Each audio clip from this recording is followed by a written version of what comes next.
miles. Is the point I was trying to make.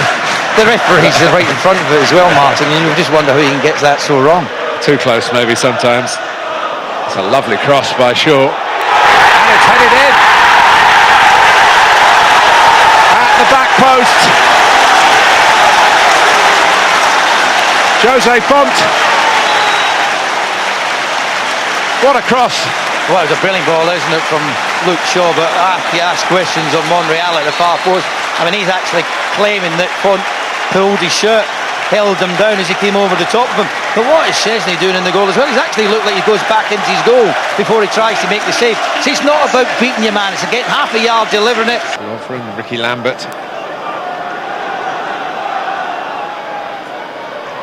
Little slicker between Cazorla and Monreal.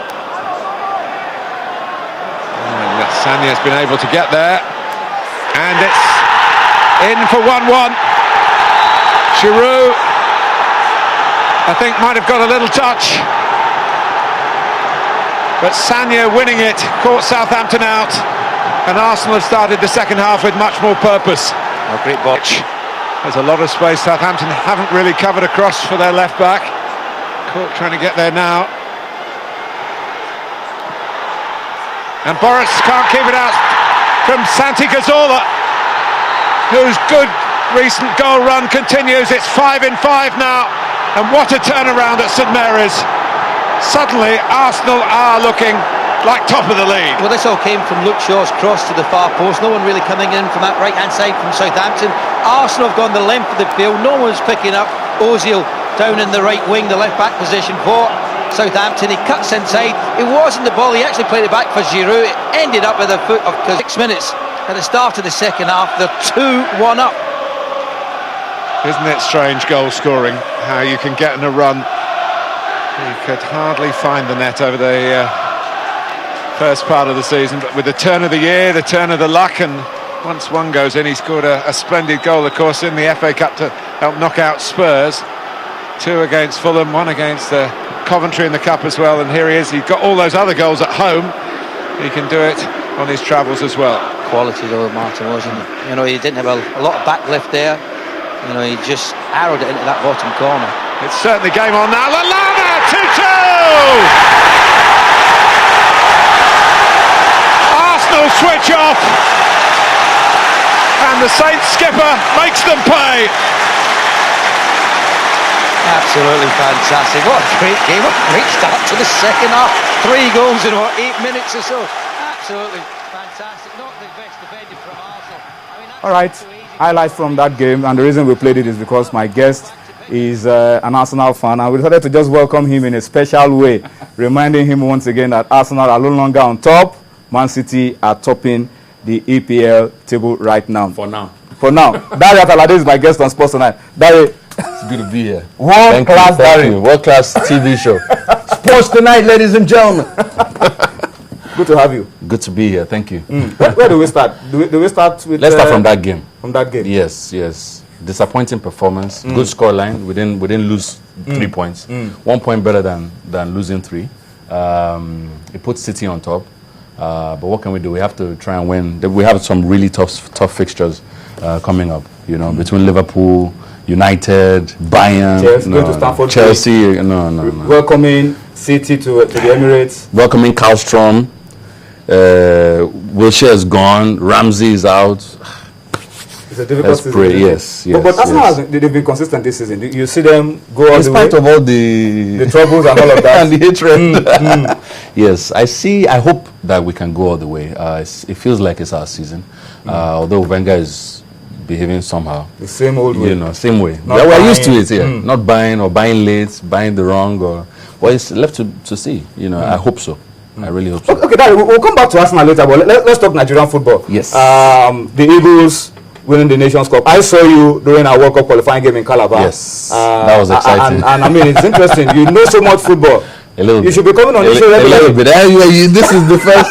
Well, actually, 2 weeks ago? 2 weeks ago. Yes. We couldn't make it. But it's good to be here. And Nigerian football, exciting nowadays. The Super Eagles doing it pretty well. Big boss Stephen Keshi, Dan the Bull Amokachi, big bones of mine. And some of the players, you know, they've done really well for themselves internationally, and also it's nice to see some of the local league players, the Premier League players, you know, join the team. What do you see at the World Cup? What do you see? We're in a group that has Argentina, Bosnia, and Iran. Looks pretty easy, but can be very tricky. On paper, yeah. A lot of people say that we're just going there to mark register. But it's left to be seen. I hope Argentina, we've played before. Messi is usually the sore spot, you know, is the one that causes trouble. It's not going to be easy. We have to take each game as it comes and really give them the very best. I hope the boys are going to be prepared. And like you tweeted earlier today, I think Big Boss needs a break. He needs 2, 3, 4 weeks away from all of this and just to re-energize. Be refreshed. Exactly. Because what is ahead is more than what have just come through. The Chan is just... You follow the Chan as well? A little bit. I missed quite a lot of games because we're, you know, preparing for my concert coming up. So it's... I hope they did well. You know, I didn't think that they played penalties, you know, really great. I think they left that out of the game plan. They didn't prepare, they didn't rehearse, they didn't practice penalty kick out. It's a possibility. Extra time is a possibility. So I think maybe they didn't, but overall they did great. Let's talk about music and sports. What role would you see for music and sports, I mean, going forward for Nigeria? You're a music icon. Now, I mean, a lot of Nigerian guys like you, now world class. We want to see that as well in our sports. Our sports should also develop, produce world class athletes based in Nigeria and I mean, competing with the best in the world. I think that it's about diversification. You know, look at the story, the earlier story about the volleyball team. Yeah, the status of the men's senior volleyball national. Come on, you know, like the other contributors, you know, mentioned earlier, we're diverting attention away from, you know, all the other ones that need the support. Not just football. We need to focus on basketball, volleyball, hockey, handball, you know, not ice hockey, but you know, you catch my and if we play ice hockey, it's going to be very dangerous. Yeah, so all of the sports, just like music, you know, we shouldn't focus only on maybe one particular type of music. We should diversify. We should be champions. Nigeria used to consume the most reggae in the early 90s. You know, if I'm right, late 80s, early 90s. High life was one of the biggest genres of music in Nigeria, even though it came from Ghana. You know, it's time to go back to Afrobeat. Needs to get back to its prominence. It's not, when you hear Afrobeat, it shouldn't just be Femi Kuti or Seun Kuti. You know, a lot more people should be. So there's plenty of chance for that. I think there's a relationship between music and sports in terms of inspiring the youth, you know, forging a way ahead, away from social vices and things like that. It's great to embrace a sport or embrace music as opposed to social restiveness. I'm going to ask you to tell us your story later on. But before I do that, I want to bring you to local football. Local You watch local football, so? Well, not as much as I watch Arsenal. I'll be honest. I'll be honest. Thank you for your honesty. I'll be honest. But which you follow some local clubs in Nigeria? Yes, which clubs do you follow? Big up to Warri Wolves. You know, you live for Warri before? No. I get some people for Warri. Business partners. Yeah, I guess some bros there for Warri.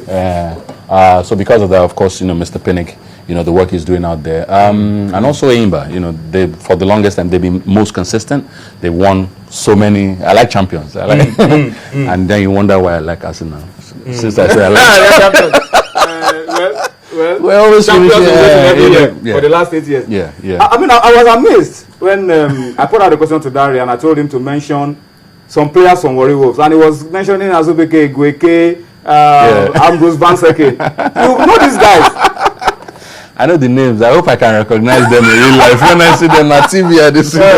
Yeah, for sure. You know, Ogbu as well. You know, then Eimba guys, Ndukwe, and a few other guys. That's interesting. Let's come to your story. My story. What can I tell you? Tell us about your growing up. Did you do sports when you were growing up? Was it just? I've always been. It was a mixture of both. I started playing tennis from a very young age. Tennis or lawn tennis. I still play. You know, I think I could have gone professional at some point. I played a few tournaments. Yes.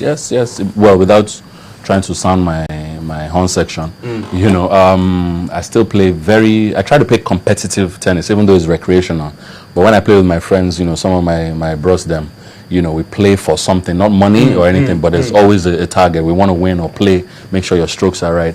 And same thing for basketball. I started young and I still play both sports till today, very, very frequently. Football, not so much. I'm a great goalkeeper. If I throw ball from goalpost, they reach the other half. That's why they do basketball. You see, that's so why they do basketball. I mix all of those together, and they can farm the ball very well.